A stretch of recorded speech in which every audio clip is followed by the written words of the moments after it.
सभी students, eighth class का आपका ये मॉक टेस्ट आया हुआ था NAS एग्ज़ाम के लिए, और इसके कुछ 10 क्वेश्चन हम देखेंगे ताकि कल जो आपका मॉक टेस्ट है उसके लिए आपकी तैयारी अच्छे से हो जाए। इसमें पहले 10 क्वेश्चन हम देखते हैं। इसमें है पहला क्वेश्चन आपका आया हुआ, किसी संख्या के वर्गमूल में से 1 घटा दें तो 11 आता है, संख्या ज्ञात करें। अब यहाँ देखिए एक बार, आप ये कहता किसी संख्या के वर्गमूल में से 1 घटा दे। पहले तो इसको प्रॉपर, जैसे हम ऑफलाइन अगर हमारा पेपर होता तो किस तरह से हल करते इसको, उस तरह से एक बार देखते हैं, फिर इसका शॉर्टकट भी देखेंगे। हम मान लेते हैं कि वो संख्या हमारे पास x है, क्योंकि किसी का देखो x और जो फिक्स संख्याएं होती है जिनको कांस्टेंट बोला जाता है उन्हें बोलते हैं अचर संख्याएं, जो बदल नहीं सकती, जो फिक्स है, जैसे 11, 100, 144, 81, 169, 1, ये सारी कैसी संख्याएं हैं? अचर संख्याएं हैं। इनको इंग्लिश में बोलते हैं कांस्टेंट, इनका मान फिक्स है। लेकिन वो संख्याएं या ऐसे वेरिएबल जिनका मान फिक्स नहीं है, उनको इंग्लिश के जो अल्फ़ाबेट होते हैं हम उससे डिनोट करते हैं, जैसे x मान लिया, ABCD ऐसे करके, क्योंकि उनका मान फिक्स नहीं होता, इसलिए उन्हें क्या बोलते हैं? चर संख्याएं। तो जिसका मान फिक्स नहीं है वो मानते हैं, मान लो वो संख्या हमारी x, हमें नहीं पता इसलिए हमने मान लिया। अब ये कहता है संख्या के वर्गमूल, यानी x का वर्गमूल। वर्गमूल के लिए मैंने आपको बताया था ऐसे वर्गमूल हो गया, ठीक है। अब क्वेश्चन को पढ़ेंगे, सवाल को एक बार देखेंगे ढंग से। ये कहता है किसी संख्या के वर्गमूल में से 1 घटा दें, यानी ये संख्या है, इसका वर्गमूल भी हमने ले लिया, अब इसमें से 1 घटा दो, ये हमने 1 घटा दिया। अब ये कहता है ये किसके बराबर आता है? 11 के बराबर आता है, तो संख्या ज्ञात करें। अब हमें वो संख्या ज्ञात करनी है। ये हमारा समीकरण बन गया, ये हमारी इक्वेशन बन गई। अब मैंने आपको बताया था कि जिसका हमें मान निकालना उसको उसी तरफ रखो, और उसके अलावा जितनी भी संख्याएं हैं उसको दूसरी तरफ ले जाओ। लेकिन दूसरी तरफ ले जाने का एक तरीका होता है, क्या तरीका? देखो, यह -1 है, ये -1 दूसरी तरफ जाके एक चीज़ और ध्यान रखना, दूसरी तरफ कोई भी संख्या जाती है, कोई भी, उसका चिन्ह बदल जाएगा किसी भी संख्या का। अगर उसका चिन्ह वो अगर प्लस में है तो माइनस में हो जाएगी, माइनस में है तो प्लस में हो जाएगी। अगर वो उसके साथ गुणा में है तो नीचे भाग में चली जाएगी, और अगर भाग में है तो गुणा में। लेकिन यहाँ इसके साथ माइनस में है तो उस तरफ जाके प्लस में होगी। 11 + 1 कितने? 12। तो हमारे पास जो √x है, √x का मान आ गया हमारे पास 12। इसका मतलब यहां से देखो क्या निष्कर्ष निकलता है कि वो संख्या जिसका √12 आए। अब ऐसी कौन सी संख्या है? मैंने आपको वर्ग और वर्गमूल बिल्कुल अच्छे से याद करवाए थे। तो यहां आप देखोगे, अगर इसका मैं दोनों तरफ अगर इसका स्क्वायर कर दूं, दोनों तरफ घात इसकी 2 कर दूं, इसका रूट हटाने के लिए मैं क्या करूंगा? इसकी दोनों तरफ घात 2 कर दूंगा, ये मैंने कर दी। इस तरफ भी घात 2 कर दी। तो यहां से आपकी जो घात 2 है और ये अंडर है, ये कट जाएगा। तो x हमारे पास आ गया 12 का वर्ग, 12 का स्क्वायर, यानी 12 का वर्ग कितना होता है? 144। तो ये होगा इसका प्रॉपर सॉल्यूशन, प्रॉपर इसका जो एक हल होता है, जो अगर ऑफलाइन एग्जाम आप का आता तो इस तरह से हल करते। लेकिन अब यहाँ थोड़ा सा सोचने की जरूरत है। हमारे पास 4 ऑप्शन दिए हैं, अगर हम इस तरह से पेपर वो करने लग गए तो हमारा पेपर ही नहीं हो पाएगा, बाकी सब्जेक्ट हो ही नहीं पाएंगे। तो उसके लिए हमें क्या करना होगा? उसके लिए हमें थोड़ा सा ये समझने की जरूरत होगी कि क्या हम ऑप्शन से इस चीज़ को उठा सकते हैं? बिल्कुल हम ऑप्शन से उठा सकते हैं, पर उससे पहले आपको ये समझ में आना चाहिए कि अगर ये 11 की बात कर रहा है, यानी यहाँ देखो ये क्या कह रहा है कि अगर 1 घटा दे तो 11 है। इसका मतलब कोई भी संख्या जिसका हम वर्गमूल लेने जा रहे हैं उसमें से 1 घटाएंगे, 11 आएगा। अगर 1 नहीं घटाते तो वो संख्या क्या थी? 12। इसका मतलब जिसका हमने वर्गमूल लेना था वो संख्या थी 12। अब आपको ये एक चीज पता है कि जो 12 है वो किसका वर्गमूल है? वो आता है आपका 144 का वर्गमूल। यहां से आप ऑप्शन में से भी देखकर उठा सकते हैं। 10 का वर्ग 100 का वर्गमूल कितना आएगा? 10। वो संख्या नहीं होगी क्योंकि हमें तो 12 चाहिए। 144 का वर्गमूल क्या आएगा? 12। हाँ, ये वो संख्या होगी जिसका वर्गमूल 12 आएगा। तो हमारा आंसर क्या आ गया? 144, 144। ये हमारा आंसर आ गया, आंसर बी। तो इस तरह से आपने सवालों को करना है। अगला देखिए, हमारा दूसरा सवाल है। ये कहता है इनमें से कौन सी संख्या -13/3 के बराबर है? देखिए एक बात मैं फिर से कहता हूं कि अगर पेपर आपको ऑफलाइन होता तो वहाँ आपको मेहनत ज़्यादा करनी पड़ती, लेकिन यहाँ अपने स्मार्ट तरीके से काम करना है। यहाँ अपने समय को देखते हुए और ये देखते हुए कि ऑप्शन आपके पास 4 हैं, उस चीज़ को देखते हुए आपने क्वेश्चनों को हल करना है और बड़ी आसानी से हल हो जाएंगे। यहाँ देखिए, अगर हमें किसी, देखो ऑप्शन में जब भी क्वेश्चन इस तरह से आते हैं, एमसीक्यू में मल्टीपल चॉइस क्वेश्चन, जब जहाँ हमारे पास ऑप्शन होते हैं वहाँ हमें एक बात ध्यान रखने की होती है, अगर कई बार हमें आंसर पता नहीं होता तो भी हम आंसर तक पहुँच सकते हैं। कैसे? अगर हम ये बता दें कि 3 ऑप्शन कौन कौन से साफ तौर पर गलत है तो चौथा अपने आप बच गया, वो सही होगा। देखो इस चीज़ का ये फायदा है। यहाँ भी समझने की कोशिश करना, ये कह रहा कौन सी संख्या -13/3 के बराबर है। अब ये -13/3 क्या है? ये एक भिन्न का सबसे सरल रूप है। एक भिन्न का सबसे सरल रूप क्या होता है? जब उसमें साझा गुणनखंड ना हो, यानी 13 और 3 आपस में अब क्या है? कोप्राइम सह अभाज्य संख्याएं हैं। इनके अंदर कोई साझा गुणनखंड नहीं है एक के अलावा। देखो एक को हम एक गुणनखंड के तौर पर मानते हैं, पर एक के अलावा कोई और गुणनखंड नहीं है तो उन्हें बोलते हैं सह अभाज्य संख्याएं।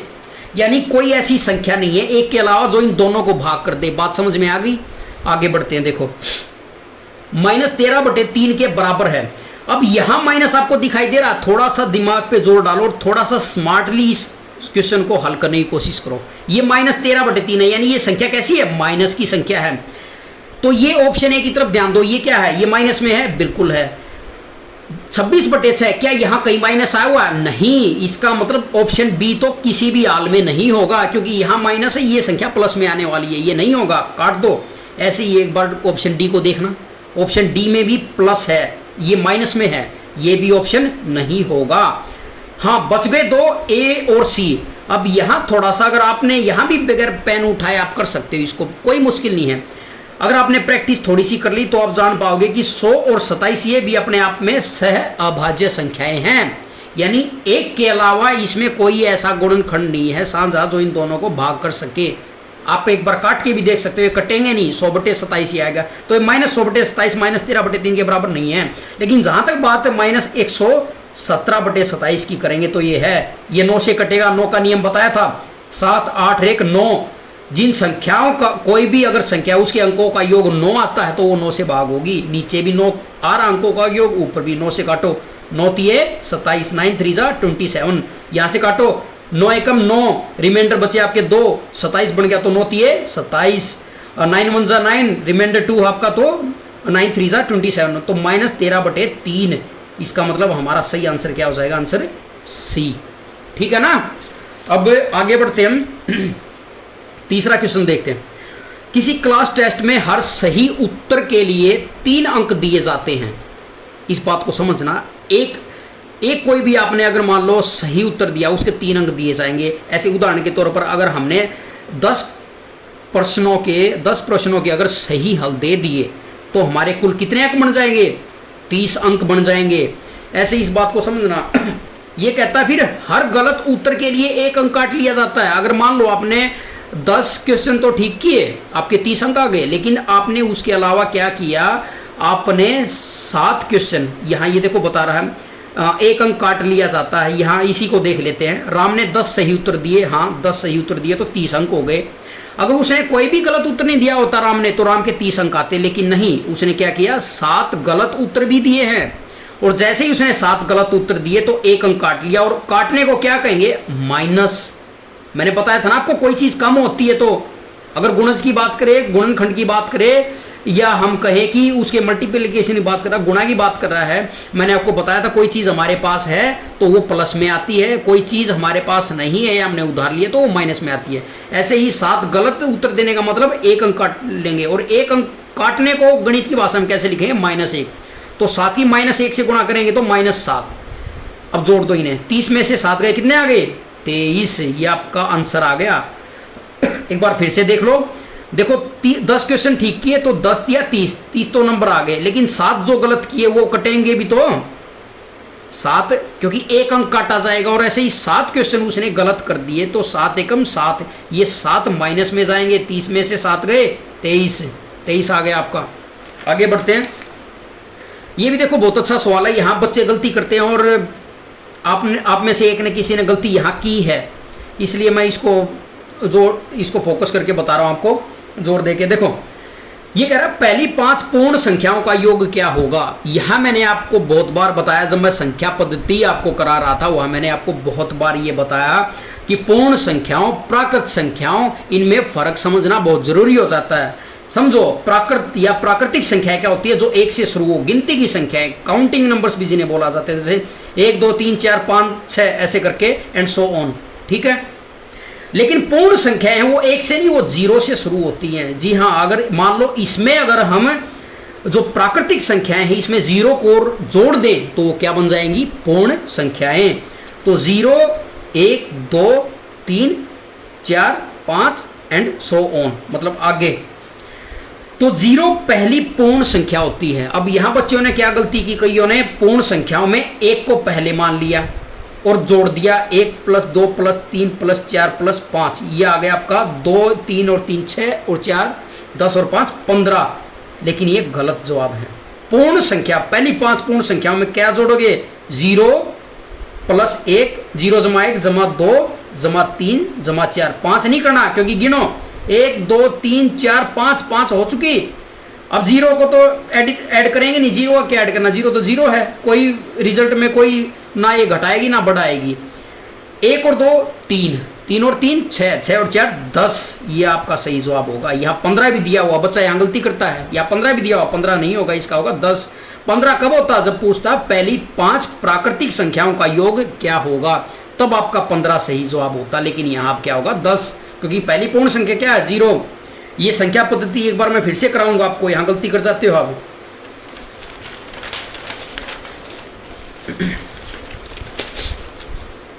अगला सवाल देखो, ये कहता 5वां सवाल, यदि किसी आयत की लंबाई 2/3 और 1/3 हो तो उसका परिणाम क्या होगा। देखो लंबाई के लिए वैसे तो इकाई देते हैं साथ में, लंबाई 2/3 क्या, सेंटीमीटर मिलीमीटर मीटर किस में, लेकिन यहाँ कोई इकाई नहीं दी। तो आंसर जो दिए हुए हैं, उत्तर जो दिए हैं उसमें भी कोई इकाई नहीं, तो कोई जरूरी नहीं है इकाई दे ना दे तो कोई बात नहीं। लेकिन एक बात का ध्यान रखना, अगर यहाँ इकाई दी होगी ना और परिमाप पूछता है तो इकाई वही इकाई यहाँ भी होनी चाहिए, ध्यान देना इस बात का। तो चलो इस सवाल को हल करते हैं। हम आयत बना लेते हैं, एक रफ आयत हमने बना ली। ये कहता है आयत की लंबाई 2/3, ये लंबाई है, ये कितनी है 2/3, ये वाली ये लंबाई होगी इसकी 2/3। चौड़ाई कहता है 1/3, चौड़ाई क्या होगी 1/3। देखो यहां से वैसे तो फॉर्मूला बनता है, सूत्र बनता है आयत का परिमाप निकालने का, 2 × a b। अब 2 × a b क्या है, लंबाई और चौड़ाई है। यहां अगर हम इसको लिखें, डाल दें इसके अंदर 2/3 = 1/3, और इसको अगर हल करें 2 गुणा, इसको हल करें, देखो यहां भी 3 है, यहां भी 3 है, इसका एलसीएम जो लेंगे लघुत्तम समापन, तो वो क्या आएगा 3 आएगा। 3 एकम 3, यहां से 2 आ गया सीधा सीधा, और यहां से 3 को 3 से गुणा करेंगे 1 आता है, 3 को 3 से भाग करेंगे तो 1 आएगा, और उस 1 को हमें अंश के साथ गुणा करना होता है। ध्यान दो, जो 2 हर हमारे पास ये आ रहे हैं, किसी भी भिन्नों को जोड़ने के लिए हमें सबसे पहले जो हर होते हैं उनका, ये हर होते हैं, देखो अंश ऊपर होता है हर नीचे होता है, न्यूमरेटर और डिनोमिनेटर, तो हर का हम एलसीएम लेते हैं लघुत्तम समापवर्त है। एलसीएम यानी लीस्ट कॉमन मल्टीपल, यानी वो छोटी से छोटी संख्या जो इन दोनों से भाग हो जाए। तो 3 और 3 यहाँ छोटी से छोटी संख्या क्या होगी, वो 3 ही तो होगी जो 3 से और 3 से भाग होगी, तो एलसीएम क्या आ गया 3।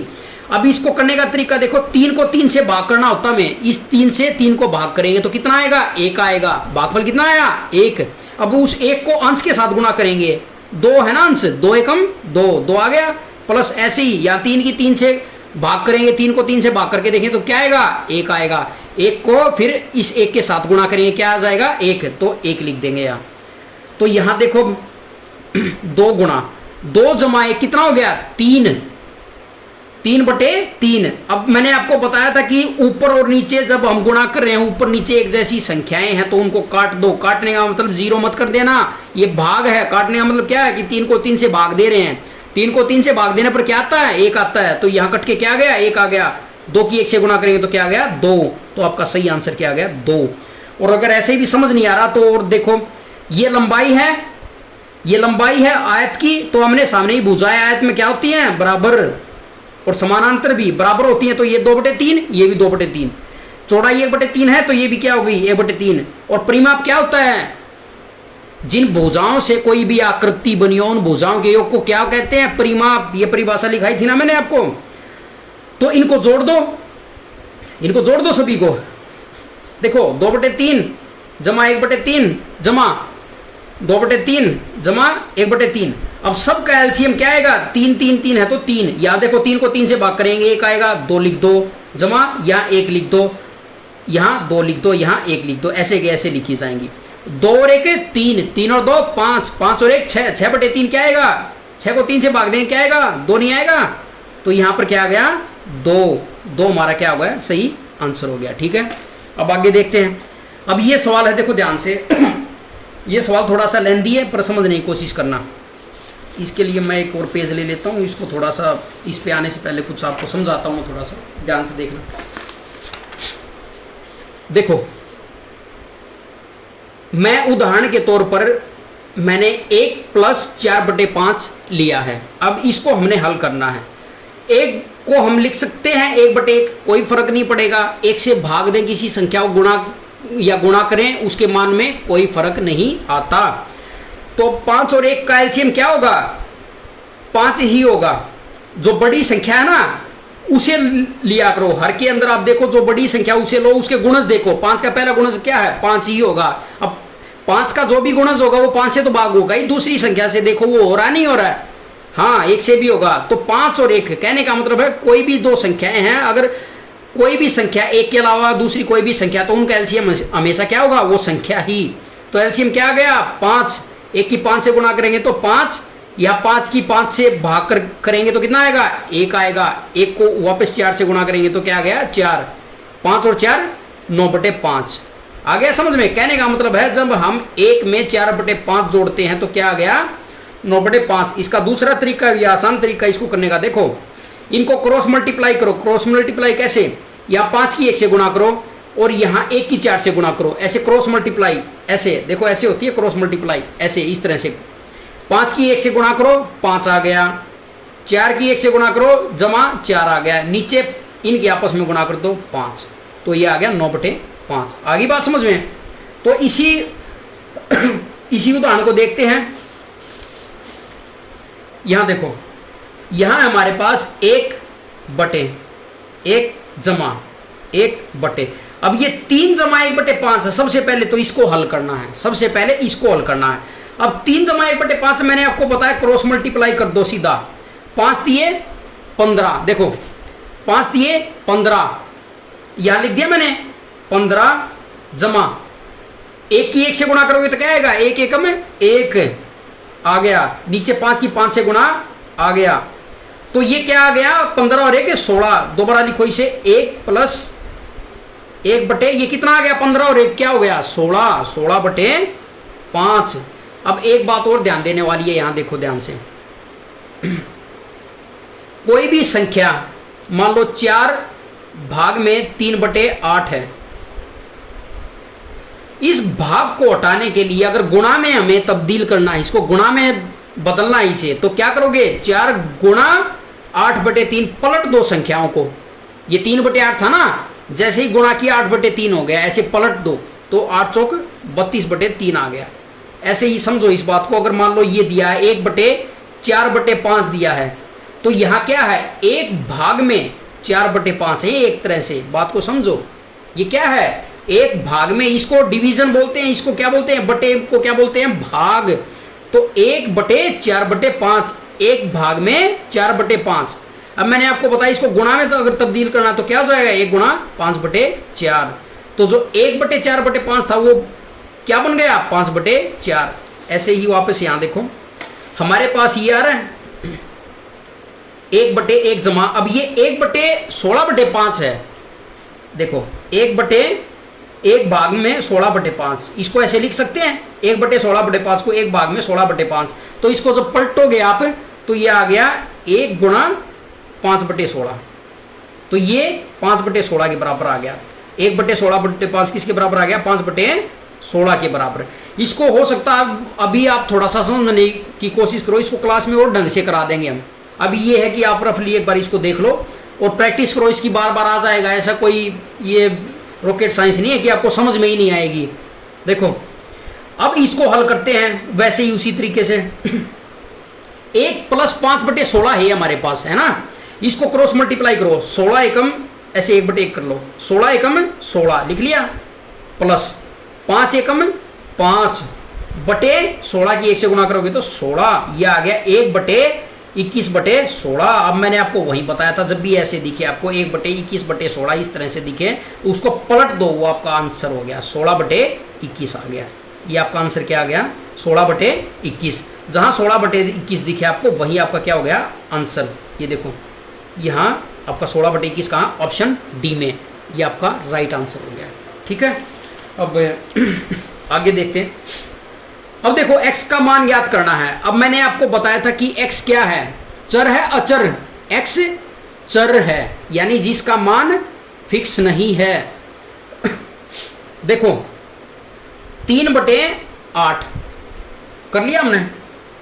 अब मैंने एक चीज आपको बताई थी कि माइनस की माइनस के साथ गुणा करेंगे तो क्या आएगा, प्लस।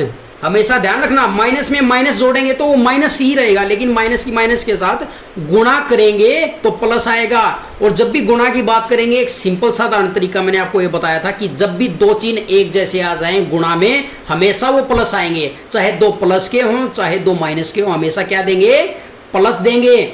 ऐसे ही अगर चिन्ह बदल के आ जाए, एक माइनस एक प्लस है या एक प्लस एक माइनस है, तो हमेशा क्या आएगा, चिन्ह माइनस आएगा। ध्यान रखना इस बात का। तो ये 3/8 है, ये -17/4 है। ये आपस में क्या है, देखो ये गुणा है एक दूसरे के साथ है। ये ब्रैकेट को बोलते हैं कोष्ठक, ये गुणा में है। सबसे पहले कोष्ठक को हल करेंगे। यहाँ 2 चिन्ह, एक कोष्ठक के बाहर एक अंदर है, तो इसका मतलब ये आपस में गुणा है।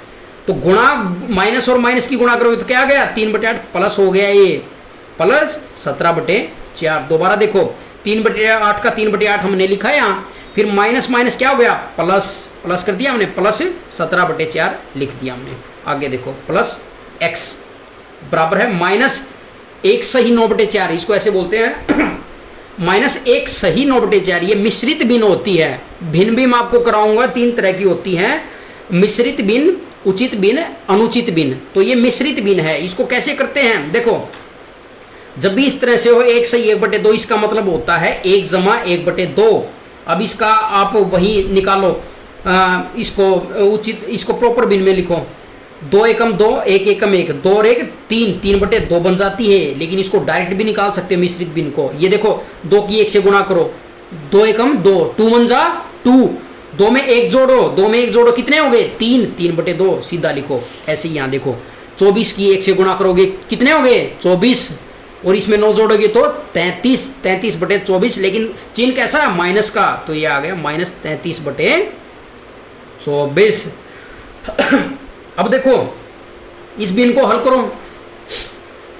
अब मैंने बताया था एलसीएम कैसे लेते हैं। एलसीएम का सीधा एक तरीका देखो, सबसे बड़ी संख्या पकड़ो, क्या है 8 है।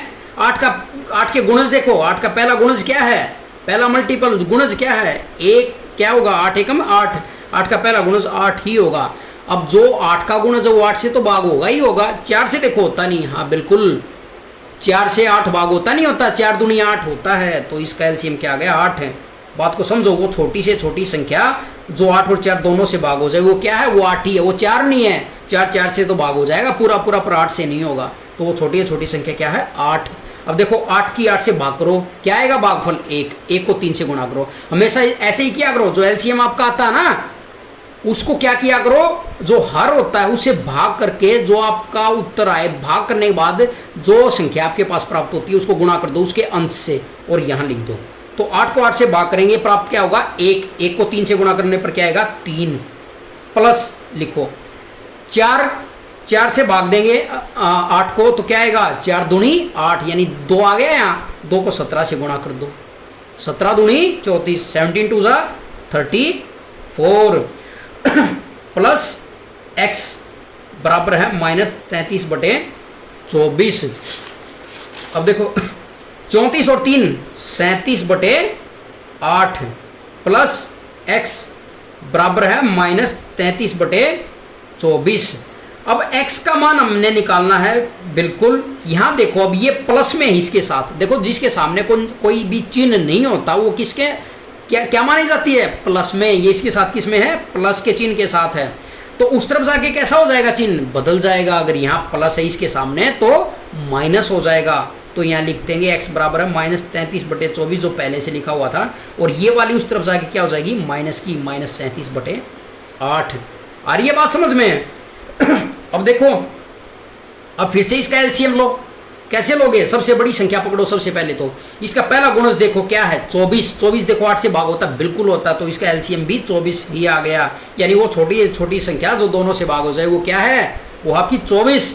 अब 24 को 24 से भाग दो, क्या आएगा आपका, 1 आएगा। अब उस 1 की गुणा कर दो किससे, अंश, न्यूमरेटर से। अंश क्या आपका -33 की 1 से गुणा करोगे क्या आएगा, -33। आगे माइनस का निशान है, माइनस का चिन्ह है, तो माइनस ही लिखो। अब यहाँ 8 को 24 से भाग दो सॉरी 24 को 8 से भाग दो तो क्या आएगा, 3 आएगा। 24 को 8 से भाग देते तो 8 3 24, 8 3 24, 3 आएगा। 3 की भाग दो 37 से, 3 की भाग दो किसे, 37 से। तो यहाँ 3 की भाग नहीं, 3 की गुणा करो 37 से, क्योंकि भाग तो हम दे चुके हैं, हर के साथ, अंश के साथ गुणा होती है, हर से हम भाग देते हैं। देखो दिमाग में ये बात डाल लेना, हर से हम भाग करते हैं और जो भागफल आता है उसकी गुणा करते हैं अंश से, तो अंश गुणा करेगा, हर से भाग होगी, बस ये ध्यान देना। तो 37 की 3 से गुणा करो, 3 7 21, 1 2, 3 3 9 2 11, 111 आ गया माइनस के। अब इनको जोड़ दो, माइनस के 111 और -33 कितना हो गया, माइनस के 144। जोड़ोगे तो क्या आएगा, माइनस के 144। और 24 चिक्का होता है 144, नहीं तो आप देख लो 4 का पाड़ा आता है, 6 का पाड़ा, या ये 8 के पाड़े पूरा ही कटेगा, किसी से भी काट लो। 4 का पाड़ा आता तो 4 से काटो एक बार, 4 छिक 24, 4 तिये ये ध्यान देना इसमें माइनस साथ में है, माइनस को मत भूलना। 4 तिये 12 बच गए 2, 4 छिक 24। देखो यहाँ 36, यहाँ से 6 से सीधा काटो, 6 कम से 6 6 36, ये माइनस साथ में था, -6 इसका आंसर आ गया। क्या आ गया, -6। तो ना इसका 6 होगा, ना -1/6, ना 1/6, ये क्या हो गया, -6। बात समझ में आ गई? अब देखते हैं अगला सवाल। अब ये है x का 33% 66 है, तो x का मान क्या होगा। अब ये इस तरह का सवाल मैंने आपको आज क्लास में कराया भी था, अगर आपको ध्यान हो तो। देखो मैंने कहा था कोई भी अगर संख्या है उसका प्रतिशत निकालना आ जाए, प्रतिशत निकालना आ जाए तो क्या करोगे, 100 से गुणा। लेकिन अगर प्रतिशत हमारे पास दिया है और तब उससे मान निकाले तो 100 से भाग। तो 44 का मैंने आपको बताया था कि अगर 40 का 30% निकालना आ जाए, जैसे 40 का 30%, ये हमेशा जो का होता है इंग्लिश में इसको ऑफ बोल देते हैं, तो का मतलब यहाँ गुणा होता है, यानी 40 के 30% का मतलब है 40 गुणा 30%। मैंने आपको बताया प्रतिशत हटाने के लिए क्या करोगे, 100 से भाग। तो 40 गुणा 30/100, 0 से 1 0 कट गई, इस 0 से 0 कट गई, 4 तिये 12। तो 40 का 30% क्या होता है, 12। ऐसे ही अगर पूछने लग जाए कि बताओ 12 40 का कितने प्रतिशत है, 12 40 का कितने प्रतिशत है, अगर ऐसे पूछने लग जाए कितने प्रतिशत है, तो क्या करोगे, तो छोटी संख्या जो पूछी गई है किसका प्रतिशत है उसे भाग दो और गुणा 100। मैंने कहा ना प्रतिशत निकालना हो तो गुणा 100 करना, और प्रतिशत से मान निकालना हो तो भाग कर दो 100 से, यहाँ गुणा कर दो। देखो 0 से 0 कट गई, 4 तिये 12, 10 तिया 30, यानी 12 40 का 30% है, 30%। यहाँ देखो हमने यही तो किया था कि 40 का 30% क्या निकाला था, 12। दूसरे शब्दों में ये भी कह सकते हैं कि 12 40 का कितने प्रतिशत है, 30%। बात समझ में आ गई? तो यहाँ कुछ नहीं, यहाँ बस x दिया हुआ है, यहाँ 40 ना दे करके x दिया है, कोई बात नहीं, वो भी करेंगे, कोई मुश्किल नहीं है। देखो हल करते हैं इसको। x का 33%, x का 33%, का मतलब होता गुणा, ये x है, ये x है, गुणा, गुणा में 33% लिख लिया मैंने। ये बराबर दिया किसके, 66 के। ध्यान दो समीकरण ऐसे बनाए जाते हैं, एक बार समीकरण बनाने आ गए सवाल कुछ भी नहीं है, सवाल वहीं खत्म हो जाता है, सोल्व हो जाता है वहीं। समीकरण बनाना सीखो। ये कह रहा है x का 33%, x का 33%, x का मतलब गुणा, x गुणा 33% किसके बराबर है, बराबर है 66 के। तो चलो इसको हल करते हैं।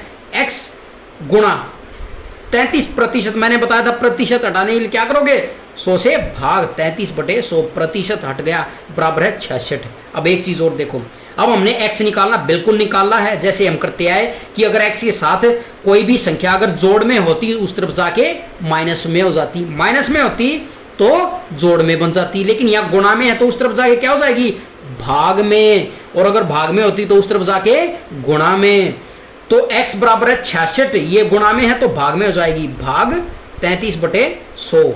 अब देखो x बराबर, मैंने आपको एक चीज और बताई थी कि भाग को हटाना है तो संख्या को पलट दो, भाग को हटाना है तो गुणा ले आओ और संख्या को पलट दो, पलटने के बाद 33/100 का क्या कर देंगे, 100/33।